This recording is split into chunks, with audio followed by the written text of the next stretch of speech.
Donc bonjour à tous. Donc je vais vous présenter donc, un petit lightning talk sur le tracing distribué. Alors quelques mots rapidement sur moi. Du coup, je m'appelle Florian Garcia. Je travaille chez Hypno Technologies. Mais ça m'intéresse principalement les microservices, les architectures cloud et le Java, l'écosystème Java dans son ensemble. Si vous voulez un petit peu plus d'infos sur Hypno, des blogs techniques, etc., vous pouvez aller sur l'adresse du blog qui est affichée ici. Donc très rapidement, avant qu'on passe à une démo sous forme de code, la problématique un petit peu du tracing distribué.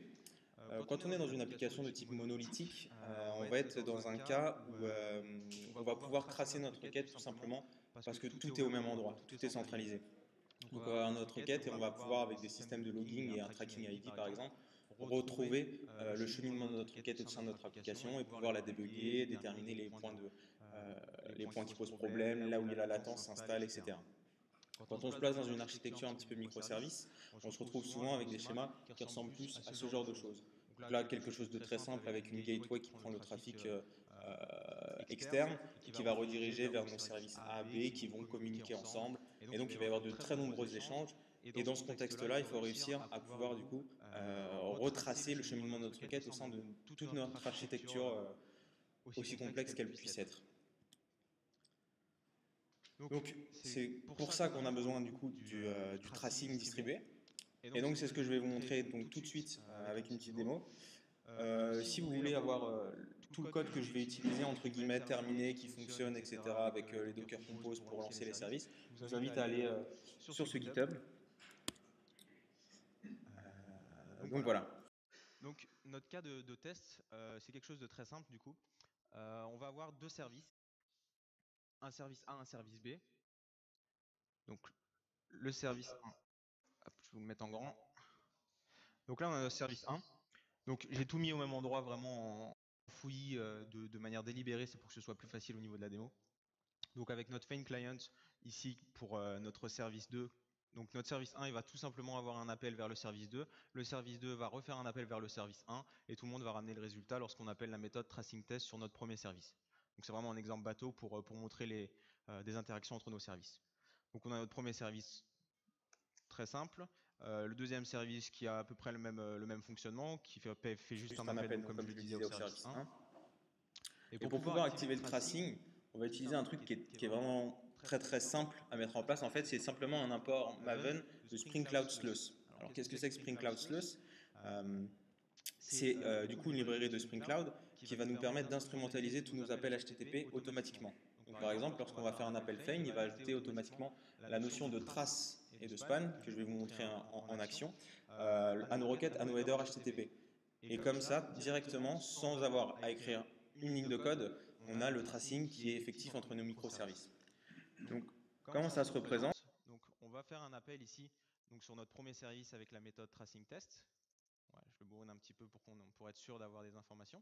Donc, et là, dans notre Kibana, du coup, si on réfléchit,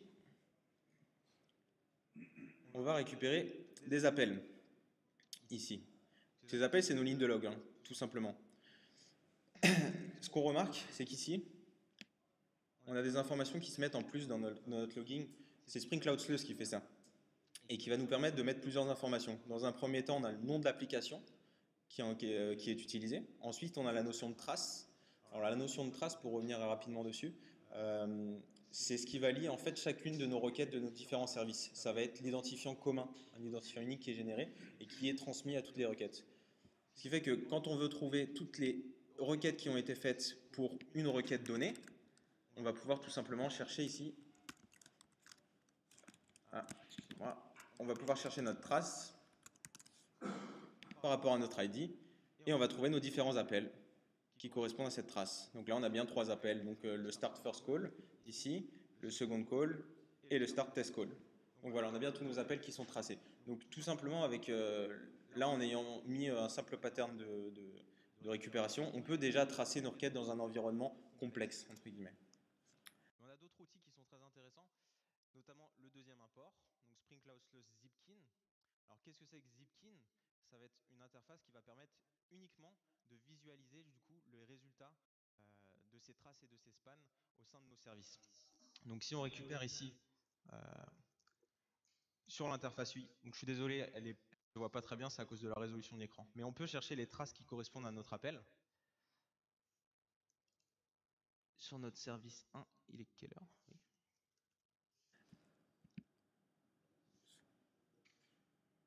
Voilà. Et donc si on prend les plus récentes, voilà, on va voir cette tabelle-là par exemple. Et donc là, on retrouve bien tous nos appels qui ont été faits entre nos différents services. On a le début de notre test, ça c'est une ligne de log. Ici, ensuite, on a le premier appel, etc. Et on voit donc tous nos appels qui sont effectués de façon en cascade. À quoi ça va nous permettre, ce genre de visualisation? Ça va pouvoir permettre de mettre en visualisation un point de contention, par exemple, une latence quelque part dans notre architecture microservice. On a aussi un outil assez sympathique qui va nous permettre de lister les dépendances entre les différents services. Bon là c'est un petit peu trivial puisqu'il y a simplement 2 services qui communiquent, mais ça peut permettre de voir s'il n'y a pas des services qui sont trop au centre de notre architecture ou qu'il faudrait penser à rendre plus résilient, le scale en plus par exemple pour éviter de faire tomber tout notre système microservice simplement parce que ce service-là est trop surchargé par exemple. Donc on peut mettre très facilement ça en place. Après on peut faire des choses aussi un petit peu plus intéressantes. Donc on a dit que ça instrumentalisait automatiquement nos requêtes, mais ça instrumentalise pas tout. Par exemple, un appel à une base de données, il n'est pas instrumentalisé par défaut. Donc ce qu'on peut faire, c'est créer en fait des spans à la main directement. Donc on va injecter ici notre traceur de Spring Cloud Sluice et dans notre second appel, on va décider qu'on va créer un span à la main. Donc on a des méthodes très simples pour créer un span.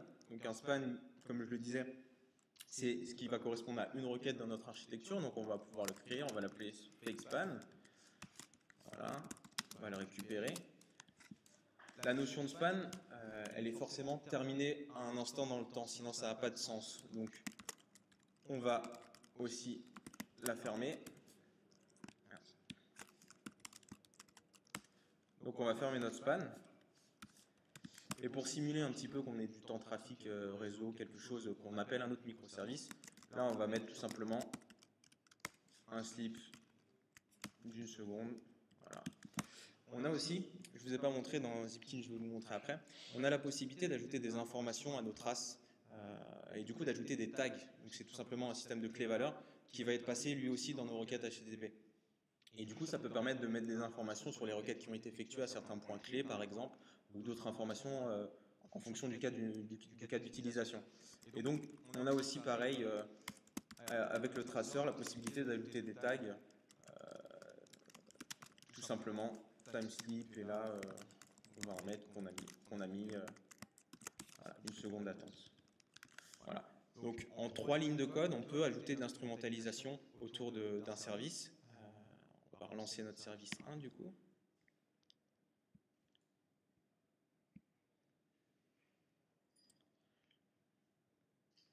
Le temps qui se relance.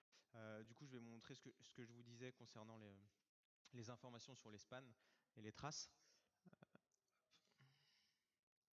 Voilà. Si on prend une trace donnée, ici on a la possibilité d'avoir des informations sur les temps de début, de fin.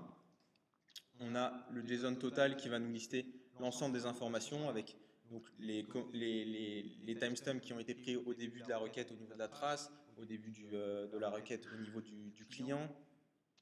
Ici, donc on a des informations, l'information sur les tags est très visible. Ici par exemple, on a donc l'host qui a été appelé, la méthode, les adresses des serveurs, etc. Enfin, il y a vraiment beaucoup d'informations. Notre service doit être lancé maintenant, donc on va relancer notre test quelques fois. Hop. Et on va pouvoir refaire une recherche et on va voir du coup que maintenant on a ajouté des informations. Excusez-moi. Hop. Et là on voit qu'on a notre FakeSpan qui a été créé ici, qui dure 1 seconde et 4 millisecondes. Donc ça correspond à ce qu'on a ajouté et du coup on voit que nos appels s'imbriquent. Et on peut voir quels appels prennent plus de temps et ainsi améliorer son architecture et permettre de retracer les requêtes dans ce contexte-là.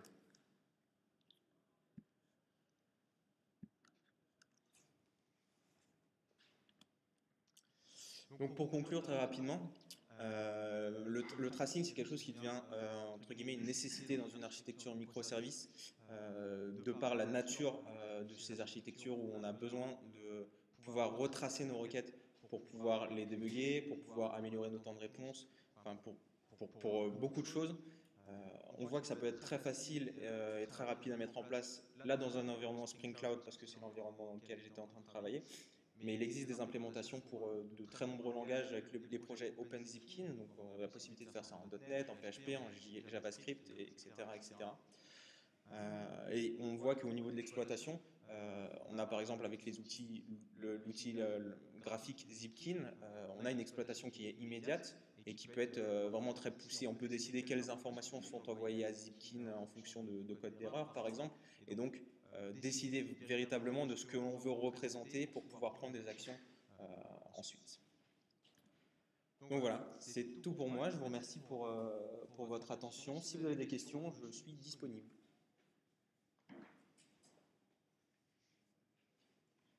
Questions?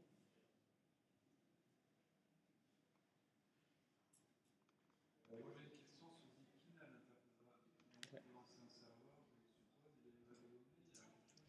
Alors Zipkin, par défaut, c'est une base de données in-memory, mais on a la possibilité. Ah oui, je vais répéter la question peut-être. On me demandait est-ce que Zipkin avait une base interne pour son interface graphique pour stocker justement les informations. Donc par défaut, c'est une base in-memory, mais on a la possibilité de mettre derrière à la place un Cassandra ou un Elasticsearch par exemple pour stocker les informations de span. Et donc quand on a des grosses volumétries, oui, passer sur quelque chose comme ça. Après, le code, c'est du Java. On a la possibilité de faire un microservice tout simplement avec une annotation pour activer l'interface graphique et la partie récupération des spans et des traces. Ou alors lancer un Docker ou quelque chose d'autre.